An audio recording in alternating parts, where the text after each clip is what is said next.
craziest pyro displays I have ever seen in football. مولودية الجزائر، الجماهير تقدم عرض أسطوري لم يسبق له في التاريخ. مولودية الجزائر تفوز بالدوري الجزائري للمرة العاشرة في تاريخها، وتقدم احتفال أسطوري جعل كل العالم تبحث عن منطقة هذا الاحتفال. وأكثر نادي في الجزائر فاز بكأس السوبر الجزائري ب5 مرات. أما أهم بطولة حصل عليها دوري أبطال إفريقيا سنة 1976. خالد العليان مندهش جدا من جماهير مولودية الجزائر، لدرجة أنه تمنى لو كانت هذه الجماهير في الدوري السعودي. قبل ما نشوفوا مع بعض ردود الأفعال تاع العرب كيف كانت، ما تنساش أنك تضغط على هذه الزائد ودير لي جيم هذا الفيديو، واكتب لي في التعليقات من هو فريقك المفضل في الجزائر. احفظ الفيديو عندك وشارك الفيديو مع 5 أصحابك. على بالي تقدروا لها خالتي كما طلعتوا الفيديو السابق راح تترقبوا في هذا الفيديو بإذن الله، تقدروا لها. هاي راح نشوفوا مع بعض ردود الأفعال. الله اكبر يا جماعه، شو هيدا؟ انا كنت فكرها منظر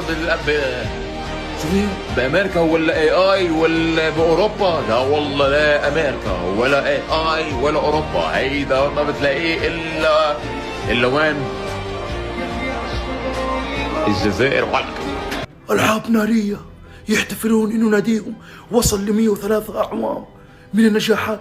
عميد الأندية الجزائرية، أول نادي جزائري يحقق بطولة قارية. أول مرة أشوف احتفال بهذا الشكل المرعب الجامد الضخم الحلو الجبار. قول كل حاجة زي ما أنت عايز، هتبقى قليلة على احتفال جماهير مولودية الجزائر.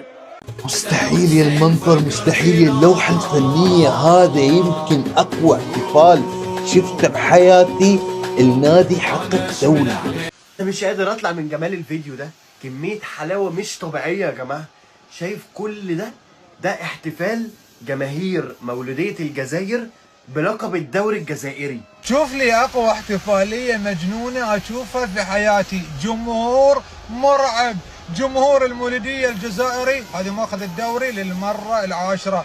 حرق السماء، حراق سواها جمر، حرق السماء والأرض، المنطقة كلها احترقت.